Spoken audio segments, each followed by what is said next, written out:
इसकी म्यूज़िक एक बहुत इंपॉर्टेंट रोल प्ले कर रही है। हालांकि सिर्फ 2 गाने हैं इसमें, लेकिन चूँकि नॉर्मली जो पाकिस्तान में सीरियल्स बनते हैं उसमें एक गाना होता है जो उसका टाइटल सॉन्ग कहा जाता है, वो जो उसकी बैकग्राउंड में चल रहा होता है, वो उसकी प्रमोशन में यूज़ हो रहा होता है। तो इसके लिए हमें गाने उस तरह के चाहिए थे, क्योंकि एक गाना जो है वो लिप सिंक भी है और इसकी ट्रीटमेंट बिल्कुल हमने फिल्म की तरह की है इन गानों की। सो उसके लिए हमें ज़रा गाने वो चाहिए थे कि जो कानों को अच्छे लगें, जो लोग सुनना चाहें, आज की जो आपकी यूथ है वो उन गानों को सुनना चाहे। And I think Nini has been very successful in this, कि वो उसने जो गाने एंड में बने हैं और जिस तरह से शूट हुए हैं वो एक अटेंशन ग्रैब कर रहे हैं, आपके यंगस्टर्स की आपकी जो नई जनरेशन है उसको अट्रैक्ट कर रहे हैं ये। आ लौट आके घर चले, आ लौट आके घर चले, यही तेरा तो देश है।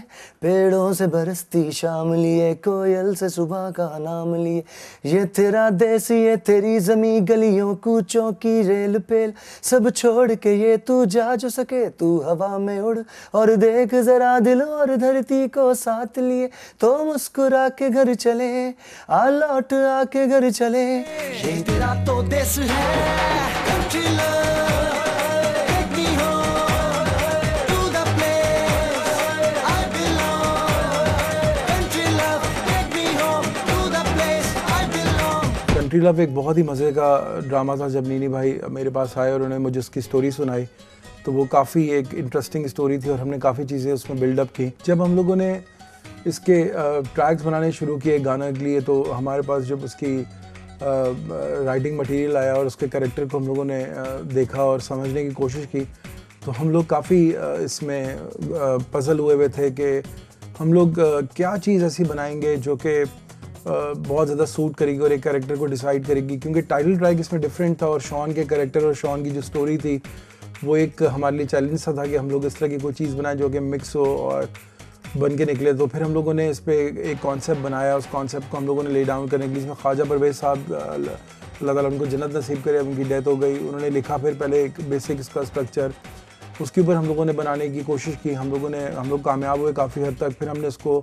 एक नई शेप दी। फिर नीनी भाई की काफ़ी सारी रिक्वायरमेंट थी कि ये गाने जो हैं ये कम से कम मतलब बाहर के साउंड की तरह ही साउंड करें और उनकी वही पावर है, क्योंकि एज एन गौहर इसके बीच में एक एक्टर था और हम लोगों को उसकी भी पर्सनालिटी को बहुत ज़्यादा मद्देनज़र रखना था कि उसकी पर्सनालिटी जो है वो कहीं पे भी इसके साथ क्लैश ना कर रही हो इस सारे ट्रैक के साथ, लेकिन एक फ़न एलिमेंट और एक फ़न का जो एक सिलसिला होता है वो भी जारी रहा है बीच में।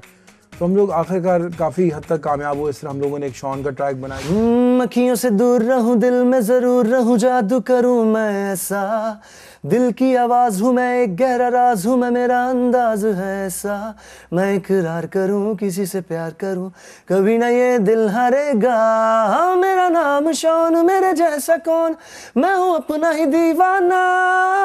जो टाइटल ट्रैक था कंट्री लव वो एक काफ़ी मुश्किल सी चीज़ थी, क्योंकि ख्वाजा साहब ने उसकी जो लाइंस लिखी थी शुरू में वो लाइंस पर काम करना काफ़ी मुश्किल था कि हम लोग एक्चुअली यूजुअली तो पहले कॉम्पोजिशन कर लेते हैं फिर उसकी लिरिक्स का काम करते हैं, लेकिन वो जब उन्होंने लाइंस लिख कर दी तो हम सजाद भाई ने उसको बड़े अच्छे तरीके से कंपोज़ किया। जब गाने की बात आई तो चूज़ करना बहुत मुश्किल था कि कौन सा आर्टिस्ट इसको गाएगा। एक्चुअली ये काफ़ी मुश्किल ट्यून थी और इसको गाना एक काफ़ी फ़न का काम था, तो मैंने सजेस्ट किया नीनी भाई को कि नीनी भाई मैं रिजवान को जानता हूँ, रिजू जो बहुत अच्छा गाता है और आप उसको प्लीज़ ट्राई करें। तो नीनी भाई को कुछ कॉन्फिडेंस नहीं था कि पता नहीं नया लड़का है वो क्या गाएगा, कैसे गाएगा, क्या करेगा, लेकिन मुझे पूरा कॉन्फिडेंस था कि वो बहुत अच्छा काम करेगा। मैंने रिजवान से बात की तो रिजवान भी आया, उसने बड़े शौक़ से सुना। जब सुना उसने कहा ये काफ़ी मुश्किल है, मैं कोशिश करूँगा लेकिन हो सकता है मैं ऐसा ना गा सकूँ जिस तरह आपकी रिक्वायरमेंट है, लेकिन उसने 2 दिन लिए और जब वो प्रैक्टिस करके आया और नीनी भाई और हम लोग जब स्टूडियो में थे तो हम लोग सब बहुत हैरान हो गए कि उसने इतना अच्छा, उसकी परफॉर्मेंस थी, उसने बड़ा अच्छा इसको गाया, लेकिन ये कि उसको करना काफ़ी मुश्किल काम था, लेकिन रिजवान ने इसको पूरा निभाया और पूरे अच्छे तरीके से इसको करके दिया। मुझे अली मुस्तफ़ा की कॉल आई थी कि कुछ सॉन्ग्स हैं जो आपने गाने हैं, तो मैं गया वहाँ पे उनके पास, उन्होंने मुझे सॉन्ग सुनाए। मुझे काफ़ी ज़्यादा मुश्किल लगे क्योंकि मैंने कभी इतने तेज़ टेम्पो में सॉन्ग्स किए ही नहीं हैं, तो मुझे काफ़ी अच्छे लगे। लेकिन मेरा दिल भी चाह रहा था कि मैं करूं, डर भी रहा था कि ये शायद मेरे से कोई मिस्टेक ना हो जाए। तो खैर अली भाई ने काफ़ी बैकअप किया तो मैंने उनको रिस्पांस दिया। लाइक मैं वो सॉन्ग्स ले गया घर, मैंने प्रैक्टिस की, फिर वापस आकर रिकॉर्ड की। तो अली भाई ने काफ़ी मुझे गाइड किया इसमें। इवन म्यूज़िक के पॉइंट ऑफ व्यू से अगर मैं अगर एक लाइन बोलूँ तो वो ये है कि इन सॉन्ग्स का इससे अच्छा म्यूज़िक नहीं बन सकता। जब लिरिक्स की बात आई तो एक बड़ी मज़ेदार इंसिडेंट था। जब ख्वाजा साहब ने लिख दिया तो उसमें कोई नीनी भाई को चेंजेस करानी थी, तो सिप्ते हैदर हमारे बड़े अच्छे जानने वाले, वो बहुत अच्छा लिखते भी हैं। तो मैंने नीनी भाई को कॉन्फिडेंस में लेकर नीनी भाई अब सिप्ते हैदर को बुलाते हैं और इसकी लिरिक्स का काम पे कुछ काम करते हैं। तो सिप्ते हैदर की बड़ी बात थी कि सिप्ते हैदर जब भी आता था वो फ़ौरन से पहले गाना 2 मिनट या 3 मिनट या 5 मिनट या 10 मिनट में मैक्सिमम एक लिख देता था। तो वो भी बड़ा हीरो बनकर आया कि मैं इसको फ़ौरन लिख दूंगा यूं करके।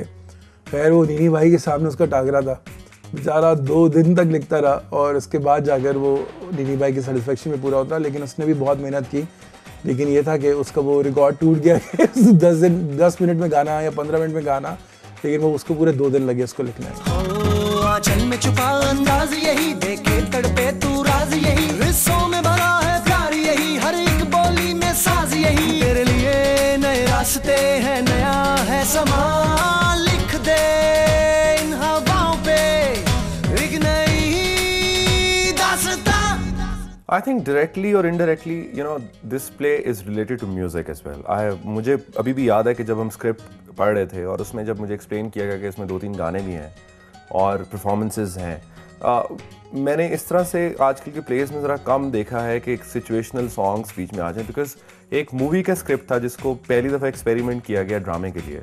तो you know I was really interested in that. Music field से जब आप एक नई फील्ड में आते हैं तो you need that cushion from the team. तो आई थिंक वो बहुत ज़्यादा यहाँ पे मुझे मिला। एंड आई थिंक म्यूज़िक के बाद acting is actually 2 different thing. Yes, एक ही जगह से इनका ताल्लुक है, शोबिज़ से, but yes, it's a whole different experience. But I think, you know, how you perform, how you act, it's totally a different thing. And how you act in front of camera, it's totally a different thing. Because आप dialogues जब तक याद ना हो, that's what I've learned, कि जब तक आप dialogues याद ना करें, आपका homework अच्छा ना हो, you cannot perform. आप अगले को expressions नहीं दे सकते.